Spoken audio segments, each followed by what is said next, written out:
નમસ્તે વિદ્યાર્થી મિત્રો, કેમ છો બધા? વેલકમ છે મારી યુટ્યુબ ચેનલ ડૉક્ટર ધરા જોશી પર.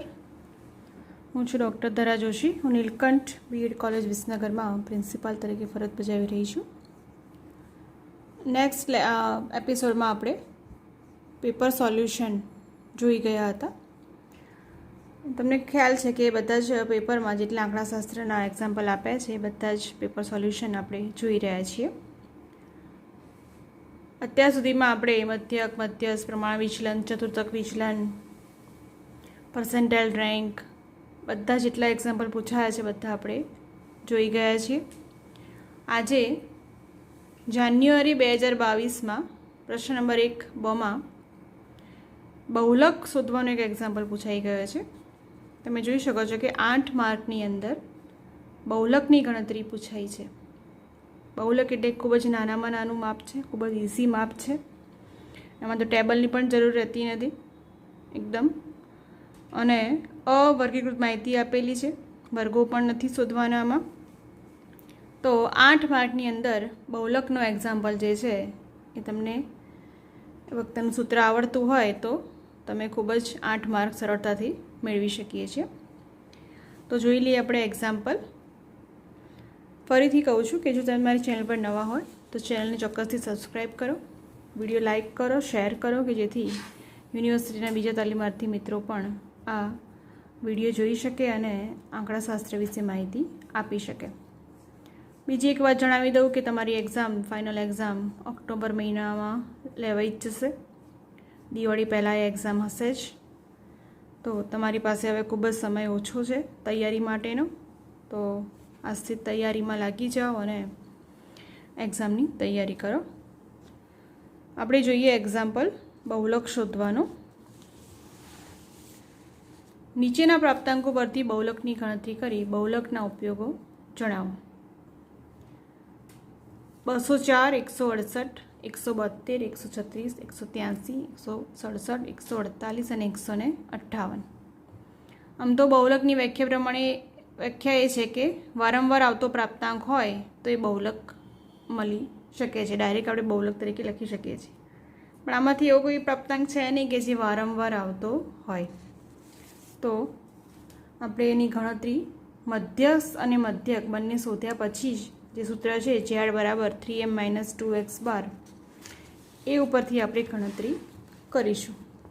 જ્યારે અવર્ગીકૃત માહિતી આપી હોય ત્યારે z બરાબર 3m - 2x બાર આ સૂત્રની આપણે ઉપયોગ કરીએ છીએ. જ્યાં m શું છે મધ્યસ્થ ને x બાર શું છે મધ્યક. તો અહીં આપણે એવું લખીશું કે અહીં પ્રાપ્તાંકોનું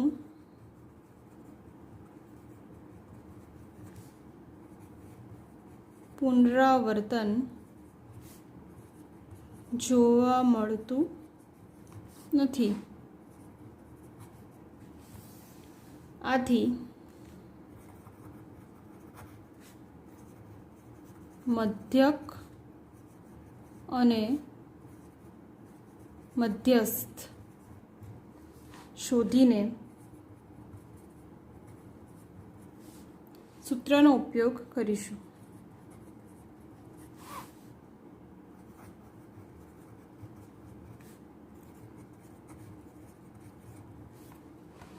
તો પહેલાં મધ્યકની ગણતરી જોઈ લઈએ આપણે.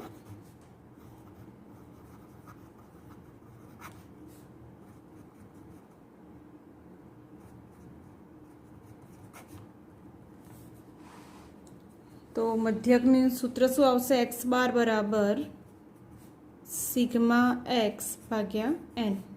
સિગ્મા એક્સ એટલે જે પ્રાપ્તાંક આવ્યા છે બધાનો સરવાળો ભાગ્યા કુલ પ્રાપ્તાંક. તો 204 વત્તા 168 વત્તા 172 વત્તા 136 વત્તા 183 વત્તા 167 વત્તા 148 વત્તા 158 ભાગ્યા ટોટલ પ્રાપ્તાંક કેટલા છે? તો 8. આ ટોટલ 8 પ્રાપ્તાંક છે. તો n કેટલો છે? 8. હવે ઉપરનો સરવાળો કરતાં 1000 336 ભાગ્યા 8 બરાબર एक्स बार बराबर આપણને મળે છે 167. તો આપણને एक्स बार અહીંયા મળી ગયો. હવે મધ્યસ્થની ગણતરી આપણે જોઈ લઈએ.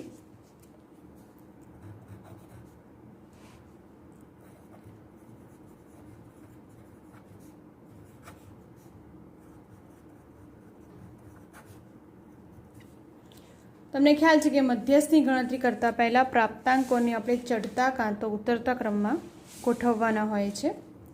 તો પ્રાપ્તાંકોને ચડતા ક્રમમાં ગોઠવતા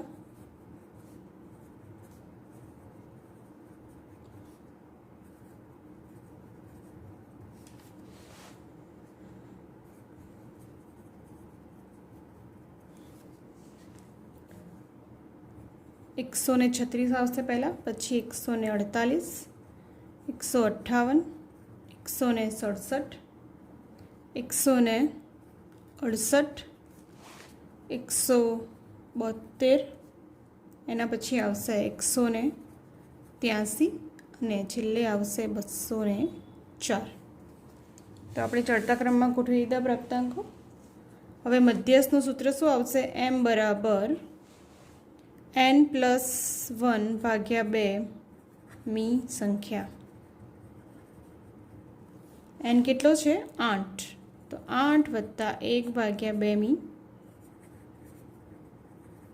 સંખ્યા બરાબર 9 ભાગ્યા 2 મી સંખ્યા.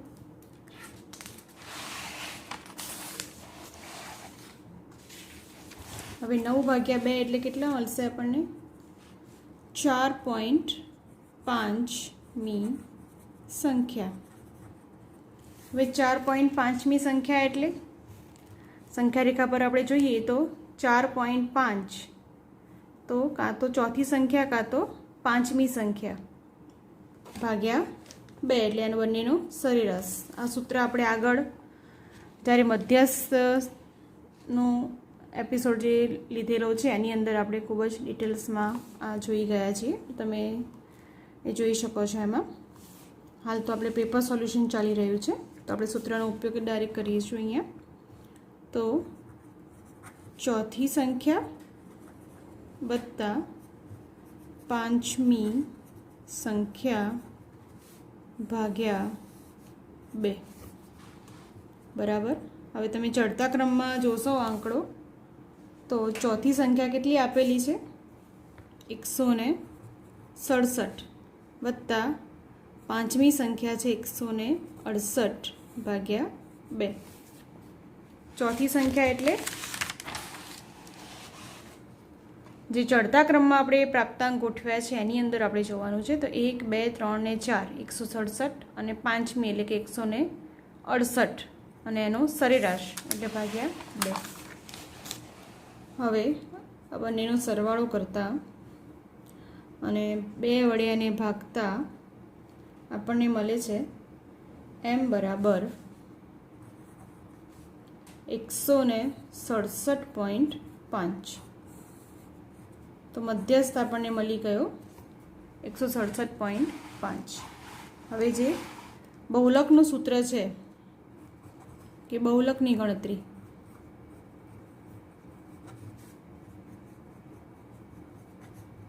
આગળ આપણે એનું સૂત્ર જોયું કે z બરાબર બહુલક z બરાબર 3m - 2x બાર બરાબર. સૂત્રમાં આપણે કિંમત મૂકી લઈએ. મધ્યક અને મધ્યસ્થ બંને શોધાઈ ગયા છે.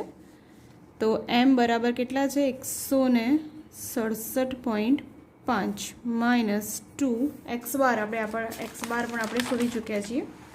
તો x બાર બરાબર 167 આપણને મળ્યા હતા.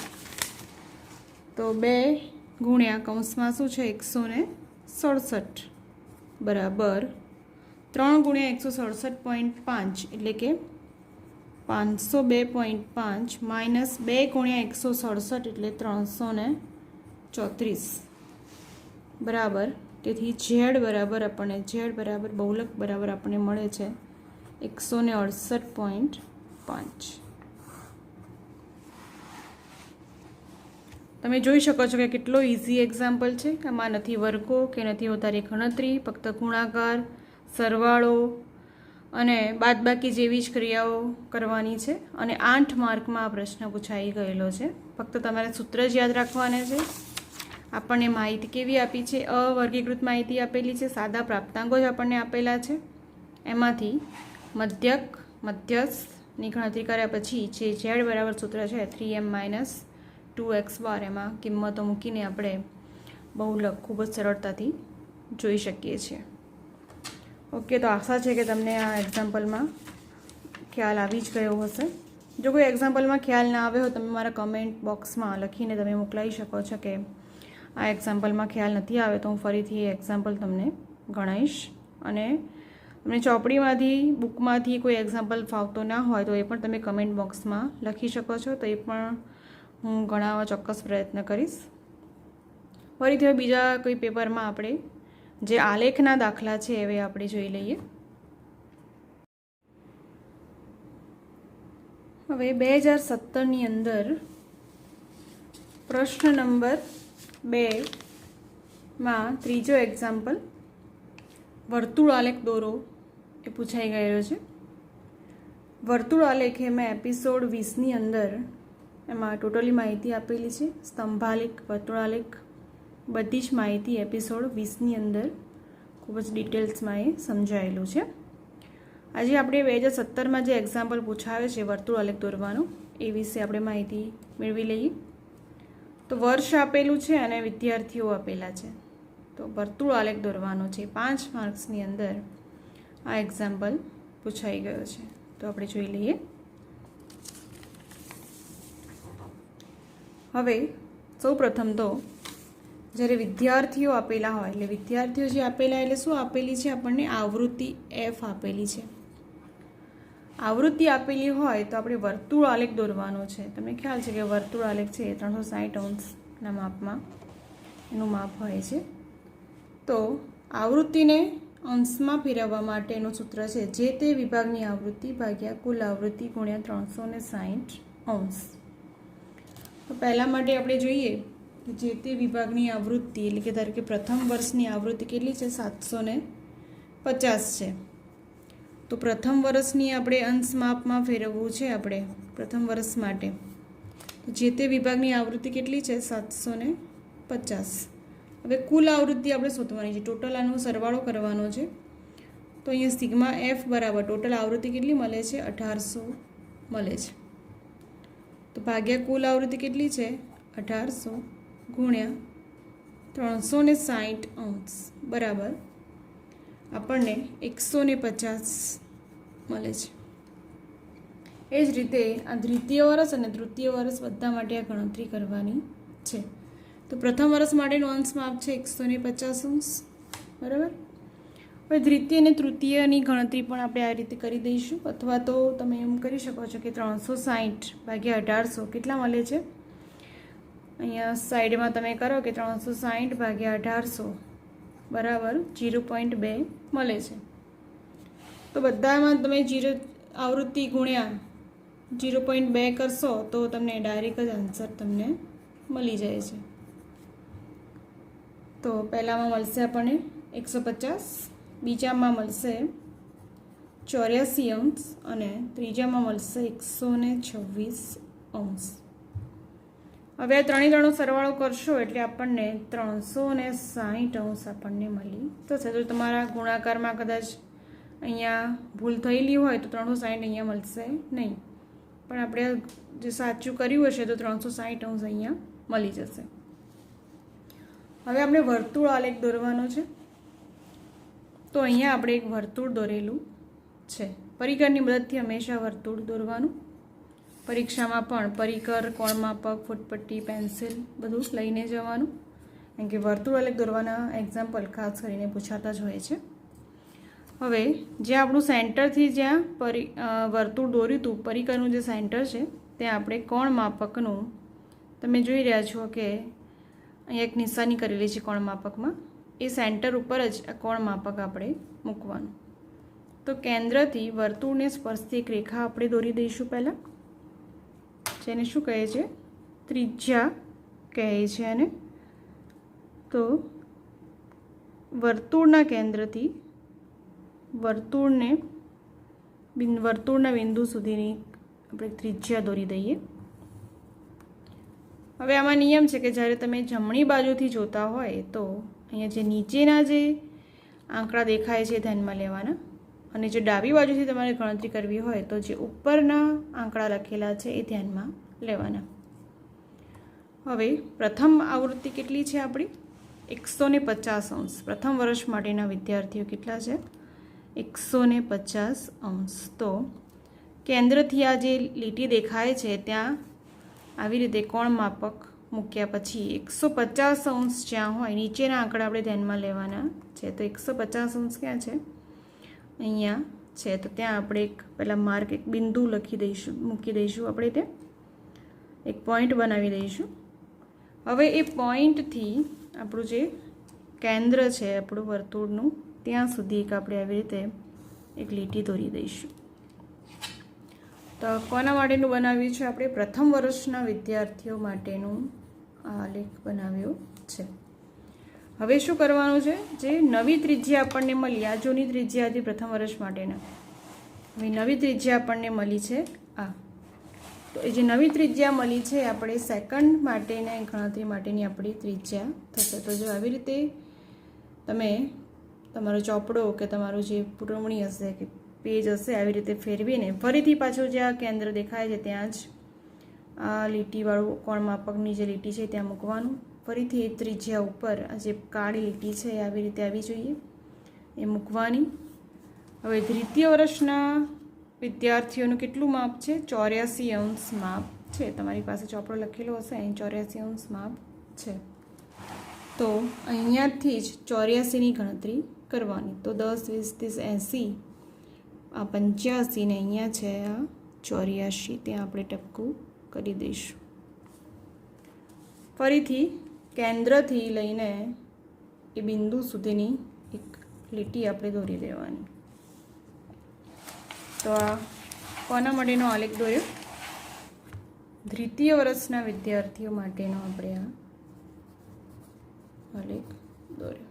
હવે આમાં 3 જ માહિતી છે. ફરીથી તમે અહીંયા મૂકીને કેટલું માપ છે 126 લેશો તો આ જ માપ આવી જશે. તો આ કયું છે? તૃતીય વર્ષના વિદ્યાર્થીઓનું માપ છે. પ્રથમ વર્ષના વિદ્યાર્થીઓ કેટલાનું માપ છે? 150°. દ્વિતીય વર્ષના છે 84°. અને તૃતીય વર્ષના વિદ્યાર્થીઓનું છે 126°. તો આવી રીતે વર્તુળ આલેખ આપણે દોરી દીધો છે. ખૂબ જ ઈઝી છે. આવૃત્તિ આપી હોય તો અંશ માપમાં ફેરવવાનું. સૂત્ર પણ ખૂબ જ સરળ છે. બસ એ અંશ માપ જે આપ્યા હોય કોણ માપકની મદદથી એ મૂકી જવાનું. જે નવી ત્રિજ્યા મળે ફરીથી એ જ ત્રિજ્યાને આપણે સેકન્ડ માટે ફરીથી આવી રીતે ફેરવીને એની ઉપર આવી રીતે જે માર્ક છે એ મૂકીને ફરીથી એની ગણતરી અહીંયા કરવાની, પોઈન્ટ મૂકવાનું અને લીટી દોરવાની કે જેથી આપણને આખું વર્તુળ આલેખ આપણને મળી જાય છે. તો ખૂબ જ ઇઝી એક્ઝામ્પલ છે. જેટલી પ્રેક્ટિસ કરશો એ પ્રમાણે તમને ચોક્કસથી આવડી જશે. હવે આપણે 2016માં પણ એક વર્તુળ આલેખ દોરવાનો એક એક્ઝામ્પલ પૂછાઈ ગયો છે. એ એક્ઝામ્પલ આપણે એક નેક્સ્ટ વિડીયોમાં ફરીથી આપણે જોઈ લઈશું. અને બીજા કોઈ એક્ઝામ્પલ તમને ફાવતા ના હોય તો એ પણ તમે કમેન્ટ બોક્સમાં તમે લખીને મોકલી શકો છો. તો નેક્સ્ટ એપિસોડમાં ફરીથી આપણે વર્તુળ આલેખ દોરવાનું એક એક્ઝામ્પલ જોઈ લઈશું. ત્યાં સુધી જય હિન્દ, વંદે માતરમ.